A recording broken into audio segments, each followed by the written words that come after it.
Hi guys, my name is markguildea and I have been asked if I could do a very short video so you guys could share on exactly how to use the consistency guide correctly. I don't think there is a correct way of using this guide, but what I will show you is the way that I suggest you doing it for the most accurate readings as possible. So now there are 5 things you need to keep in mind when you want to do this as accurately as possible. Number 1 is measurement, and when I say measurement, we're talking about the amount of paint that goes inside this circle must be the same on each single one, so that measurement is very important. Number 2 is the tilt, and that is the angle of tilt you have on your paper or board when you're doing it. That must be 90 degrees. Yeah. The third thing is time.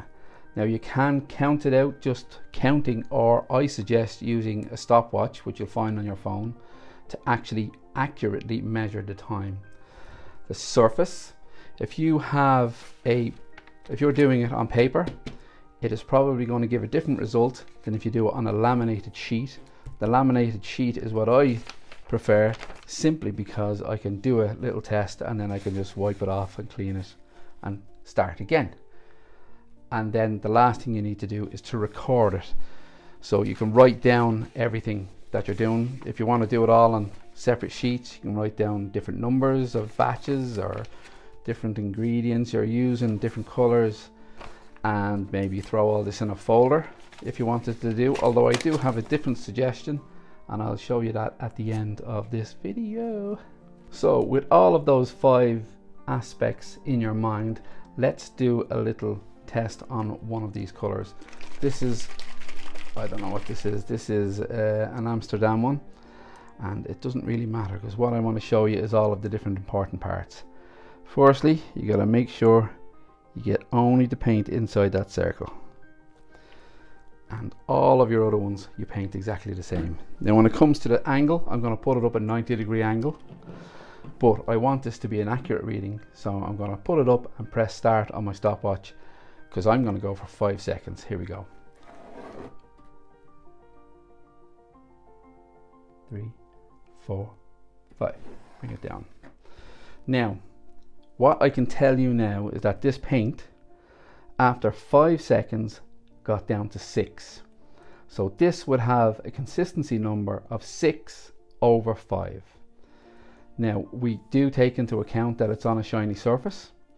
And when you're recording that down, writing it down, that's what you want to write down. So this is a laminated surface. So this number would be 6/5 L for laminated.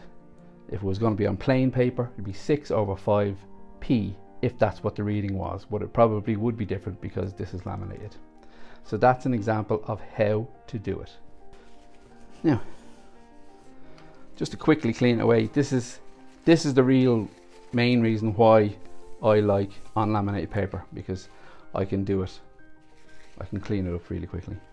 There are 2 applications for this, for when you're teaching and learning, which is what I've just shown you, where you can do a test on some colors and find out exactly what the number is, so that you can share it with students, or you can get whoever's teaching you the particular style that they're doing, they can tell you the consistency. So it's great for sharing the information.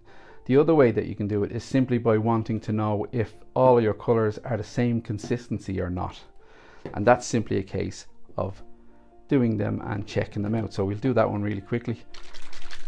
I don't know what these colors are, it's irrelevant. Make sure it's the same size.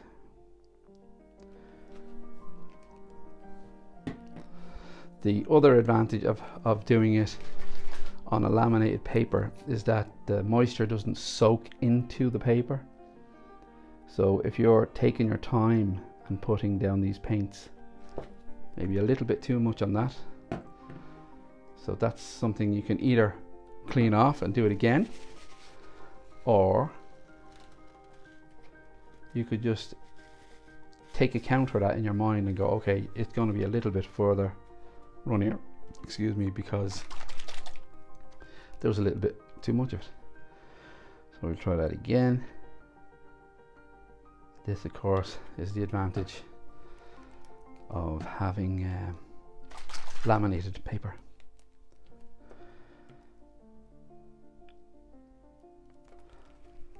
Okay, there we get this blue. So all I'm doing now is testing to see if all my colours are the same consistency, if that's something that I want. Okay, so we're going to do the same thing again and hold it up for 5 seconds. So here we go, and 2, 3, 4, 5. Now I know that they're not the same consistency, so I can decide to add a little bit more medium or water for whatever style of paint it is, whatever you're using, to move that down. So what I would do here in this, I would add a little bit more paint to this one, and I'd add a little bit more water to that one, and get them both around all of them on the same point. So about 5.5 is what I'd be aiming for. So it's a useful tool for trying to gauge whether your own paints are of the same consistency, if that's what you're after. Now, as I've said, the last piece of the whole thing was recording your information. So we know we've done our measurements, we've done the tilt angle, we've done the proper time, we've done the surface, paper or we're going to record it.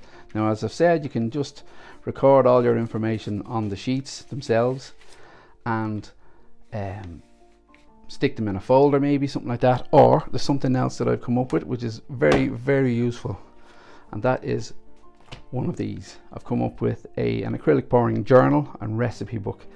So what you can do is put your information in when the month you're starting and the month you're finishing at, and then here we have all the information that you need. So here we go. We can start off here. You can put the name of your painting and the date you did it, the technique that you're using, bloom, swipe, Dutch pour, whatever, the canvas size, and you know, or it's a round, or the size of the round, whatever it is you're using. Your background color, if you're using a base and a bloom, you can put that in it, or the different backgrounds that you might use. I don't know. Numbers I have here for if you number your paints instead of actually naming them, which some people do.